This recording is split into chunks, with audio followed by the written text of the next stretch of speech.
नमस्कार शिक्षक साथियों, एक बार फिर से स्वागत है आपका चैनल चर्चा विद थीम में।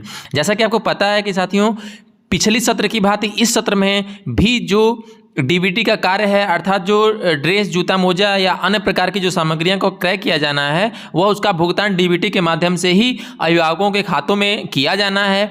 तो इसके संबंध में एक प्रेरणा आधार डीबीटी का यूजर मैनुअल एक आया हुआ है, जिसपे आपका जो आपके प्रेरणा पे कार्य करने के लिए, यानी कि डीबीटी ऐप पे कार्य करने के लिए बहुत ही सहायक सिद्ध होने वाला है। तो आज इस वीडियो में हम इसी प्रेरणा आधार डीबीटी ऐप के यूजर मैनुअल पे चर्चा करेंगे कि किस प्रकार से डीबीटी पे कार्य करने के लिए जो एक दिशा निर्देश प्राप्त हुआ है, वह किस प्रकार से हमारे डीबीटी के कार्य को बिना किसी समस्या के समाधान करने के लिए पर्याप्त है। तो आइए शुरू करते हैं।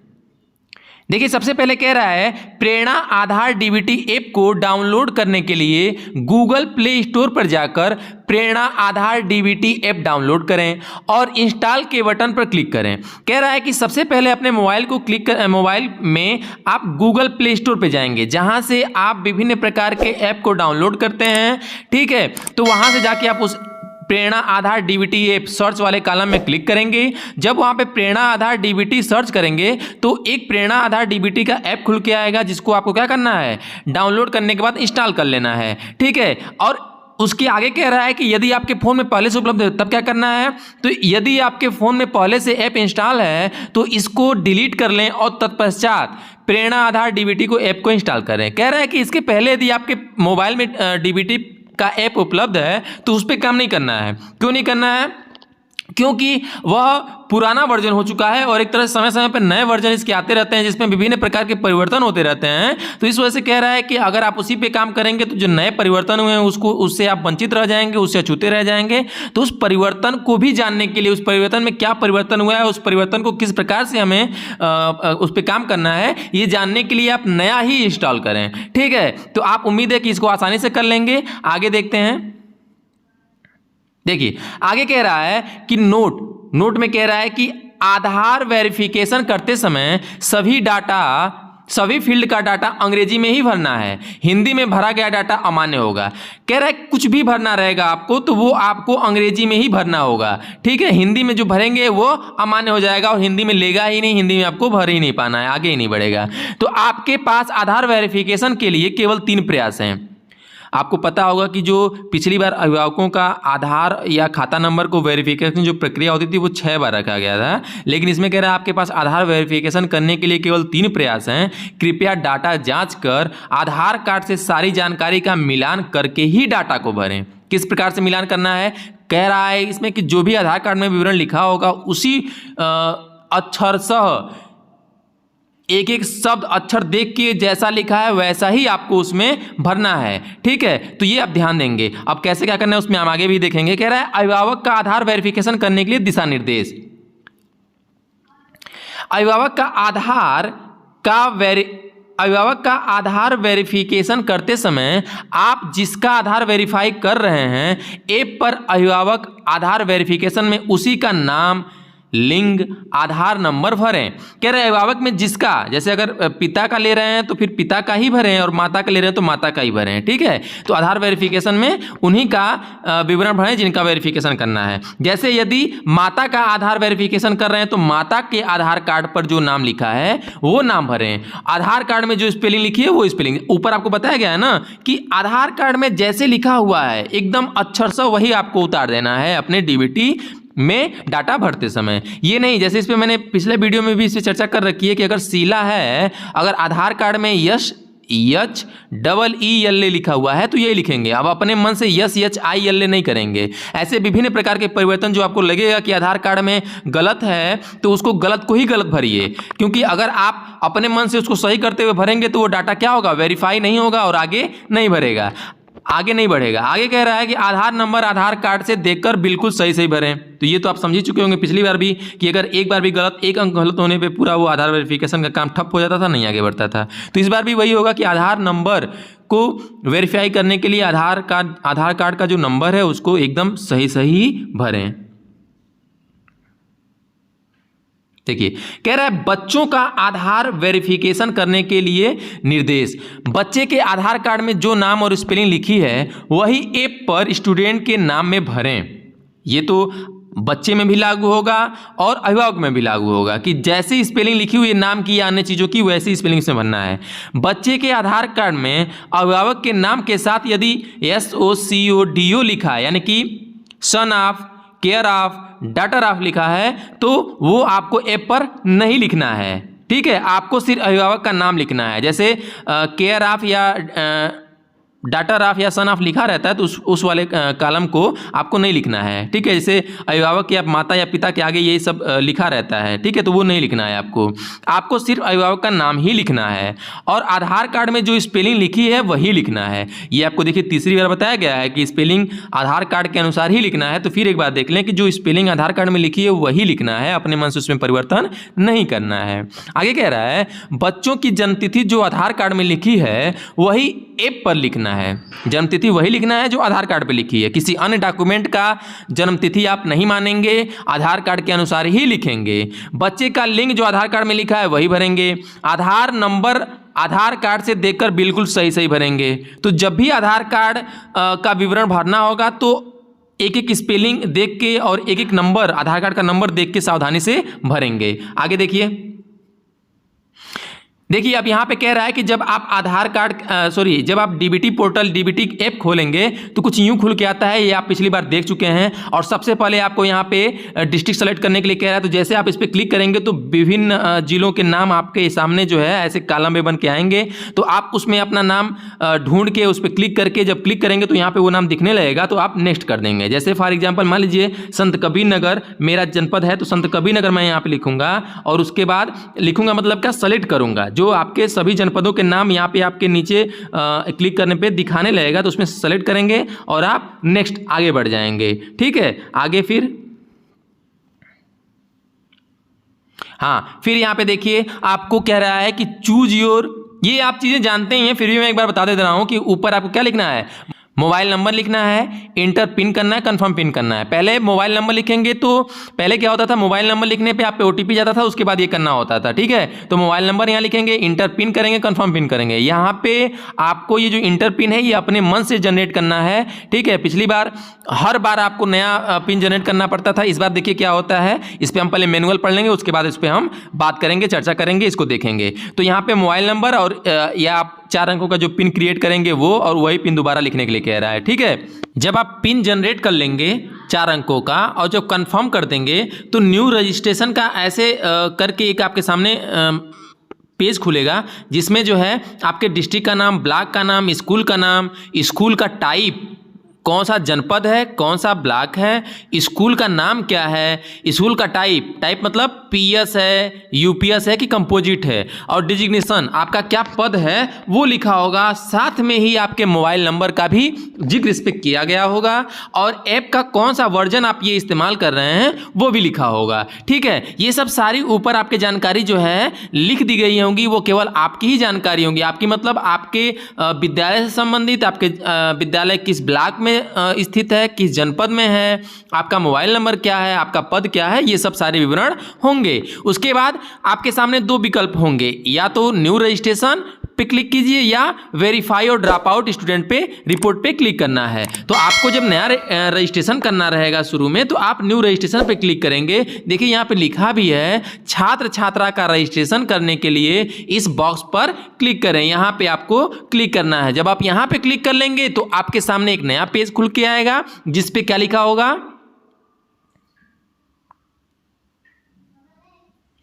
जिसपे आपके छात्र छात्रा का पंजीकरण से संबंधित जानकारी लिखी होगी और उस पे क्या क्या होगा, सभी फील्ड अंग्रेजी में भरना है, हिंदी में भरा गया डाटा अमान्य है। ऊपर देखिए बताया गया था कि जो भी जानकारी आपको देनी है वो सारे की सारे किस में देनी है, अंग्रेजी में देनी है। ठीक है, हिंदी में कोई मान्य नहीं होगा।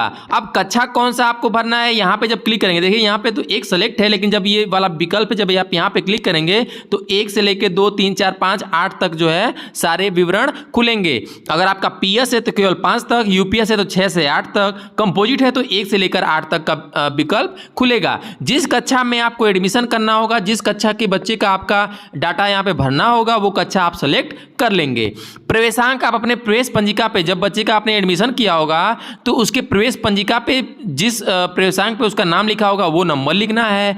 जिस दिन यानी जिस दिनांक को, जिस तिथि को आपने बच्चे का एडमिशन किया है, नामांकन किया है, उसका तिथि का यहाँ पे जिक्र करना है। कैलेंडर पे क्लिक करेंगे तो स्वतः जो है आपको मैनुअल नहीं भरना है, वो अपने आप डाटा आप दिन, दिनांक और महीना सेलेक्ट करेंगे, ईयर सेलेक्ट करेंगे तो वो सेलेक्ट होता जाएगा अपने आप। यहाँ पे उसका दिनांक का नाम, विवरण दर्ज हो जाएगा। अब छात्र छात्रा का आधार बना है या नहीं, यहाँ पे पहले नहीं पे क्लिक करना है, यहाँ पे क्लिक करेंगे तब क्या होगा, नहीं पे क्लिक करेंगे तब क्या होगा। यहाँ पे आपके सामने पहले नहीं पे क्लिक करके बताया जा रहा है कि अगर नहीं पे करेंगे तब क्या होगा। देखिए यहाँ पे लिखा भी है कि यदि छात्र छात्रा का आधार नहीं बना है तो नहीं के टैब पर टिक करें और फॉर्म को आगे भरें। जब यहाँ पे देखिए दोनों विकल्प दिखाएगा, पहले नहीं पे दिखा रहा है तो जब नहीं पे टिक कर लेंगे तो छात्र छात्रा का नाम आपको भरना होगा, बालक या बालिका कौन सा वर्ग है वो भरना होगा, उसकी जन्मतिथि क्या होगी। जब आप आधार कार्ड यदि नहीं बना है तो आप उसके नामांकन करते समय जन्म प्रमाण पत्र या कोई भी कागज उसकी जन्मतिथि को प्रूफ करता हुआ अगर आपके सामने आया होगा तो उसके अनुसार उसकी जन्मतिथि का विवरण वहाँ पे भर लेंगे। उसके बाद देखिए, उसके बाद आ रहा है कि उसकी माता का क्या नाम होगा।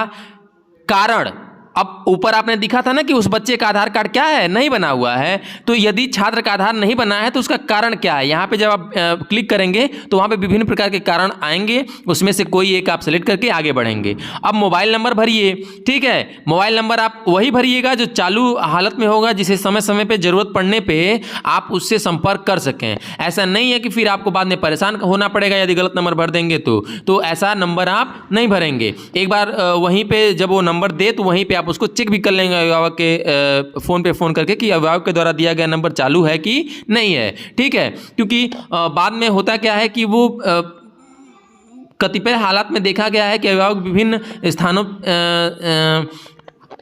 पे हमारी ज़रूरत के दिन जो है वह अन्यत्र गमन स्थल पे उनका विद्यमान रहते हैं, तो हमको उनकी जानकारी प्राप्त करने में हमको असमर्थता मिलती है। तो यदि नंबर रहेगा तो हम जो है उस जानकारी को उनसे फ़ोन पे ही प्राप्त कर लेंगे, ठीक है, या अपनी आवश्यकता अनुसार उनको बुला भी लेंगे विद्यालय में। धर्म की जानकारी लिखना है यहाँ पे, राशन कार्ड का प्रकार कौन सा है, एपीएल है, बीपीएल है, अंत्योदय है या अन्य है, उसका विवरण देना है। बच्चे की कैटेगरी क्या है, यानी कि बच्चा सामान्य है, ओबीसी है, एससी है या एसटी है, इसका जानकारी आपको देनी है यहाँ पे। इन सब जानकारियों को देने के बाद आप आगे जब आएंगे तो एक और जानकारी देनी होगी कि क्या बच्चा दिव्यांग है अथवा नहीं, ठीक है। और जब ऐसा रहेगा तो फिर यहाँ पे प्रोसीड, अब ये सारी जानकारी भर देने के बाद आप प्रोसीड टू सेव पे क्या कर देंगे, क्लिक कर देंगे। साथ में ही इसको क्लिक करने से पहले एक बार सही नज़र से देख भी लेंगे कि कोई डाटा गलत तो नहीं भरा गया है, ठीक है। फिर प्रोसीड टू सेव कर लेंगे और आगे बढ़ेंगे। देखिए यहाँ पे लिखा हुआ है दिए गए फॉर्म में छात्र छात्रा के सारी डिटेल भर के प्रोसीड टू सेव बटन पे क्लिक कर देंगे, ठीक है। फिर उसके बाद देखिए अब यहाँ पे इसके पहले आपने बच्चे का आधार कार्ड नहीं बना है वाले कॉलम पे जब क्लिक किया था तब कौन कौन सा डाटा आपको भरने के लिए आ रहा था। अब आप पे अगर उसका आधार कार्ड बना हुआ है बच्चे का तब क्या क्या भरना है उसको आप देखिए। यहाँ पे देखिए लिखा हुआ है कि कक्षा पूर्व में ही आपने भरा था, प्रवेशांक पूर्व में ही भरा गया है, प्रवेश तिथि पूर्व में भरी गई है। लेकिन यदि बच्चे का आधार कार्ड बना है तब अगर हाँ पे क्लिक करेंगे तो फिर क्या आएगा, ये लिखा हुआ है कि यदि आप हाँ पे क्लिक करेंगे तो छात्र छात्रा का नाम आधार कार्ड के अनुसार आपको भरना होगा, ठीक है। लिंग आधार कार्ड के अनुसार बालक या बालिका, उस पर आप क्लिक करेंगे। जन्मतिथि आधार कार्ड के अनुसार आप यहाँ पे जिक्र करेंगे उस बच्चे के आधार कार्ड में जो होगा उसका। फिर उसके बाद यहाँ पे देखिए विभिन्न प्रकार के कॉलम खुल के आ रहे हैं कि नए रजिस्ट्रेशन में आपका बच्चे का जन्मतिथि भरना है और वो जन्मतिथि किसके अनुसार आप भरेंगे, आधार कार्ड के अनुसार भरेंगे। यहाँ पे उसका पता जो होगा वो भी आधार कार्ड के अनुसार, उसके पीछे लिखा होगा कि उसका ग्राम क्या है, पोस्ट क्या है, थाना क्या है, जनपद क्या है, सब उसके अनुसार ही भरेंगे। यहाँ पे देखिए जिसका आप आधार कार्ड ले रहे हैं अभिभावक में वो कौन है, बच्चे की माता हैं, बच्चे की पिता हैं, कौन है उसका, वो आधार कार्ड के अनुसार उसमें अगर देखेंगे तो उसमें दिख जाएगा, ठीक है। उसके अनुसार जो है केयर ऑफ या सन ऑफ या जो भी उनके अभिभावक होंगे उनका नाम यहाँ पे आपको जिक्र कर देना है। देखिए यहाँ पे ऊपर लिखा भी है कि यहाँ आधार के अनुसार छात्र छात्रा का अभिभावक से संबंध, अभिभावक का जिक्र करने के बाद उस छात्र से अभिभावक का क्या संबंध है, उसके माता हैं कि पिता हैं, इसका जिक्र करना होगा। जैसे इसके पहले हम किसी का भी खाता नंबर दे देते थे अभिभावक में, लेकिन इस बार अगर आप जूम ऐप पे जो मीटिंग हुई थी पिछली, उसमें आपने देखा होगा कि उसमें स्पष्ट ये निर्देश प्राप्त हुआ था कि केवल माता या पिता का ही देना है।